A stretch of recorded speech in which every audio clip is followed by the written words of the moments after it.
حضرت ابو ہریرہ رضی اللہ تعالیٰ عنہ کہتے ہیں ہم حضور کی بارگاہ میں حاضر تھے تو کچھ غریب لوگ حاضر ہوئے، غربا۔ انہوں نے عرض کی یا رسول اللہ صلی اللہ علیہ وسلم ایک گزارش کرنے آئے۔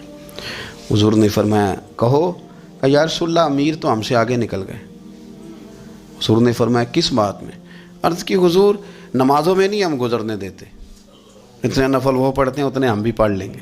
صحیح بتانا صحیح، آج کل یہ نمازوں کا مقابلہ بھی ہے کہ نفل میں نے زیادہ پڑھنے، عبادت میں نے۔ ہمارے اصحاب رحمۃ اللہ علیہ فرمایا کرتے تھے آستانوں پہ گدی نشینوں کا تو رولا ہوتا ہے، اللہ اللہ کرنے کا رولا نہیں ہوتا۔ یہ تو شور ہوتا ہے کہ سجادہ میں ہوں سجادہ، اور سب نے کوئی نہ کوئی کہانی سنائی ہوتی، کہتے نہیں ابا جی مجھے کہہ گئے تھے کان میں، دوسرا کہتا نہیں مجھے لکھ کے دے گئے تھے، تیسرا کہتا تمہیں تو پتہ ہی نہیں، تم تھے ہی نہیں، عمرے پہ تو میرے ساتھ گئے تھے، جو میرے ساتھ ان کا معاہدہ ہوا وہ خانہ کعبہ میں ہوا ہے، لہذا میرا پہلا نمبر ہے۔ سب کے پاس کوئی نہ کوئی معاملہ ہوتا ہے، یہ سارے کام کوئی ضروری نہیں۔ ضروری کیا ہے کہ وہ جو کہتے تھے کرو، جس نے سب سے زیادہ کر کے دکھایا ہے وہ زیادہ جانشین ہے، وہ زیادہ جانشین ہے جس نے زیادہ کر کے دکھایا ہے۔ معاملہ تو یہ ہے کہ اس رستے پہ کس کس نے چلنا ہے۔ لوگ تو سجادہ نشینی سے بھاگا کرتے تھے، بھاگتے تھے۔ حضرت ابو بکر صدیق رضی اللہ تعالیٰ عنہ کا وصال ظاہری ہوا تو حضرت عمر خلیفہ بنے، تیسرا دن تک خلیفہ بنے ہوئے، 2-3 چھوٹی چھوٹی بچیاں آ گئیں، چاچا جان آپ خلیفہ بنے؟ فرمایا ہاں۔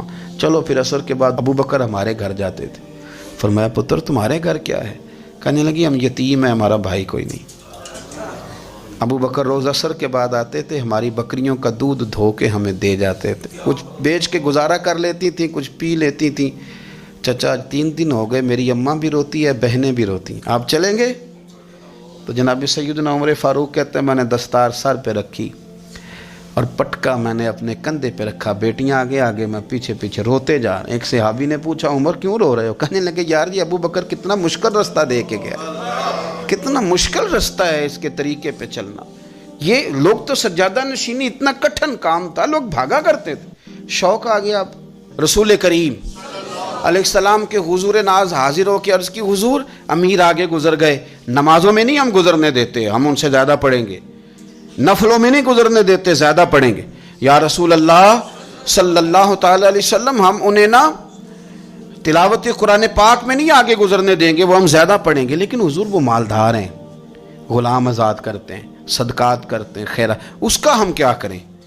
حضرت سیدنا ابو ہریرہ فرماتے ہیں کہ جواب تو حضور نے بعد میں دینا تھا، پر جب ان کا سوال ختم ہوا تو میں نے حضور کا چہرہ نور دیکھا تو رسول پاک کا چہرہ خوشی سے کھلتا ہوا مجھے نظر آیا۔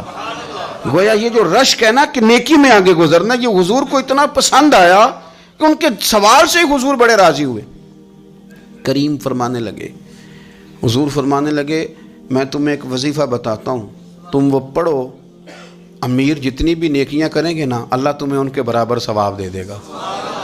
لے لو نسخہ، یہ کرو کام۔ یا رسول اللہ بتائیں؟ فرمایا رات کو نہ 33 بار سبحان اللہ پڑھا کرو، 33 بار الحمدللہ پڑھا کرو، 34 بار اللہ اکبر پڑھا کرو۔ اب جتنی بھی نیکیاں امیر کریں گے نا تمہارے وظیفے کی برکت سے اللہ تمہیں ان کے برابر ثواب عطا کر دے۔ اب جناب ابو ہریرہ کہتے میں نے ان کے چہرے دیکھے تو مجھے یوں محسوس ہوا کہ جس طرح کسی بندے کی کھوئی ہوئی رقم مل جائے تو وہ راضی نہیں ہوتا، کھوئی ہوئی رقم مل جائے تو بڑا جیسے کوئی اس کے ہاتھ، چلیں اپنا ترجمہ کر لیتے ہیں، کمیٹی نکلنے پہ نہیں بندہ بڑا راضی ہوتا کہ 11 مہینے سے دے رہا تھا، 10 مہینے سے چلو نکل ہی آئی ہے، شکر ہے اللہ کا، بڑا خوش ہوتا ہے بندہ، بڑا راضی ہوتا ہے۔ اس طرح ان لوگوں کے چہرے کھل اٹھے، کیا بات ہے حضور، بس اب نہیں ہم گزرنے دیتے۔ گھر چلے گئے، وظیفے پڑھنے لگے۔ کچھ دنوں کے بعد ان میں سے کچھ لوگ واپس آئے۔ حضرت ابو ہریرہ کہتے ہیں مجھے چونکہ وہ پرانی بات یاد تھی تو میں دلچسپی سے ان کا آنا جانا دیکھنے لگا۔ وہ کریم کی بارگاہ میں آ کے بیٹھے تو ان میں سے ایک شخص بڑی پریشانی کے ساتھ کہنے لگا حضور بڑی پریشانی لگ گئی۔ فرمایا کیا ہوا؟ عرض کی یا رسول اللہ صلی اللہ علیہ وسلم وہ جو آپ نے وظیفہ بتایا تھا نا، میرے کچھ پڑوسی امیر ہیں وہ تو انہوں نے بھی سن لیا ہے حضور، رات میں نے سنا ہے وہ مالدار بندہ ہے، صدقے خیرات بھی بڑے کرتا ہے، غلام بھی بڑے آزاد کرتا ہے، پر وہ بھی سوتے وقت 33 بار سبحان اللہ پڑھ رہا تھا، وہ تو اس نے بھی سن لیا حضور، وہ بات یہاں سے نکلی ہے، جانے کہاں کہاں پہنچ گیا، تو وہ بھی پڑھ رہا تھا حضور اب کیا بنے گا؟ تو کہتے ہیں اس کے سوال پر بھی میرے حضور بڑے ہی مسکرائے، باقاعدہ دہک ہو گیا حضور کے، دہک ہو گیا، سرکار کھول کے نہیں مسکراتے تھے، لیکن آج حضور اتنا مسکرائے کہ میں نے حضور کے مقدس دانتوں کی زیارت کر لی، دہک ہو گیا باقاعدہ حضور کا۔ حضور فرمانے لگے، انہوں نے بھی سن لیا حضور، اور سن کے پڑھنا بھی شروع کر۔ اب بات کو سمجھیں کہ کسی امیر نے یہ نہیں کہا کہ یہ تو غریب کے لیے وظیفہ تھا، میں کہتا ہوں اللہ اللہ کا مزاج ہی نہیں، مزاج یہ کہ سیاست کیسے کرنی ہے، چکر کیسے چلانا ہے، کوئی کہانی کیسے سنانی ہے، ادھر ان کو ملا، حالانکہ بات تو غریبوں سے ہو رہی تھی، حضور وہ تو انہوں نے بھی پڑھنا شروع کر دیا۔ اب ہم کیا کریں؟ تو رسول کریم نے فرمایا، وہ بھی پڑھ رہے ہیں، حضور پڑھ رہے ہیں، تو فرمایا ذالک فضل اللہ یؤتیہ من یشاء، بھائی پھر یہ تو اللہ کا فضل ہے نا، وہ جسے چاہے عطا کرے۔ اب یہ حضور نے کہہ دیا تو حضرت ابو ہریرہ کہتے ہیں میں نے پلٹ کر ان لوگوں کے چہرے دیکھے، قربان جائیں، میں نے پھر ان کے چہروں پر اطمینان دیکھا، میں نے سکون دیکھا، اس لیے کہ وہ سمجھ گئے جب رب فضل کرے تو پھر فضل کے معاملے میں اللہ کے بندے بحث نہیں کیے کرتے، وہ مطمئن ہو کے گئے، کہنے لگے حضور پھر